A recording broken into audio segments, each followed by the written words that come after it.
ನೋಡೋಣ ಬಂದು. ಊರಲ್ಲಪ್ಪ ಹೆಣ್ಮಗಳು. ಓ ಮರೆತ ಬಿಟ್ಟಿದ್ದಾನ. ಇವಳು ಸಾವನಹಳ್ಳಿ ಸರ್ದಾರ ಮಗಳು ರೇಖಾ ಅಂತ ಹೇಳಿದ್ನಲ್ಲ, ಅವಳೇ ಇವಳು. ಅವಳು ನಿಮ್ಮನ್ನು ಹಾಗೂ ತಂಗಿಯನ್ನು ನೋಡಿ ಬರ್ತೀನಿ ಅಂದಳು. ಅದಕ್ಕಾಗಿ ಕರೆದುಕೊಂಡು ಬಂದಿದೆ. ಬಾರಮ್ಮ, ಬಡವರ ಮನೆಗೆ ಭಾಗ್ಯ ದೇವತೆ ಬಂದಂತಾಯಿತು. ಬಾರಮ್ಮ, ಇರಲಿ, ಎಲ್ರೂ ಚೆನ್ನಾಗಿದ್ದೀರಾ? ನಿಮ್ಮ ತಮ್ಮನಿಗೆ ಬಂದಿದೆ. ನಿಮಗೇನಾದರೂ ತೊಂದರೆಯಾಗಿದ್ರೆ ನಮ್ಮ ಆಸ್ಥಾನಕ್ಕೆ ಬಂದ್ಬಿಡಿ, ಅಲ್ಲಿ ನಿಮಗಾಗಿ ಪ್ರತ್ಯೇಕ ವ್ಯವಸ್ಥೆ ಮಾಡುತ್ತೀವಿ. ಎಂತ ವಾತ್ಸಲ್ಯ ಗುಣಗಳಿವೆ ಅಮ್ಮ. ನೀ ನಮ್ಮನ್ನ ರಕ್ಷಣೆ ಮಾಡೋದಕ್ಕಿಂತ ಹೆಚ್ಚಾಗಿ ಹೋಯ್ತಮ್ಮ ನಿನ್ನ ಮಾತು. ಈ ನಿನ್ನ ಉದಾರ ಗುಣಕ್ಕೆ ಒಬ್ಬ ಶೂರ ಗಂಡ ಸಿಗಲಿ, ಇದೇ ನಮ್ಮ ಮಹಾರಾಜ್ಯ. ಅದಕ್ಕೆ ತಮ್ಮಂತ ಹಿರಿಯರ ಆಶೀರ್ವಾದವಿದ್ರೆ ಸಾಕು. ಮೊದಲು ಈ ತಂಗಿಗಾಗಿ ಒಂದು ಒಳ್ಳೆಯ ವರ್ಣನ ನೋಡಿ ಮದುವೆ ಮಾಡೋಣ. ಯಾಕೆ ಶೋಭಾ? ಆ ಕಾಲ ದೂರ ಇಲ್ಲ, ಹತ್ರನೇ ಬರ್ತಾ ಇದೆ. ಬರ್ಲಿ, ಬಂದ್ಮೇಲೆ ನೋಡಿದ್ರೆ ಆಯ್ತು. ಈಗ ಹೊತ್ತಾಯ್ತು, ಅಡಿಗೆ ಅಂತೂ ಸಿದ್ಧವಾಗೇ ಇದೆ. ಬನ್ನಿ, ಊಟ ಮಾಡ್ಕೊಂಡು ಹೋಗಿರಂತೆ.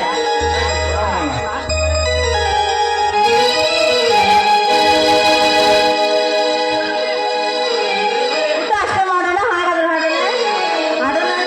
ಹಾ ತಂಗ ಹಾಡೋಣ. ಹಸಿದಾಗ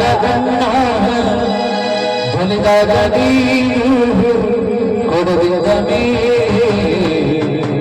ಚಂದವೋ ಚಂದವೋ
ಆಯ್ತು ತಂಗಿ, ಊಟ ಮಾಡೋಣ ನಡಿ.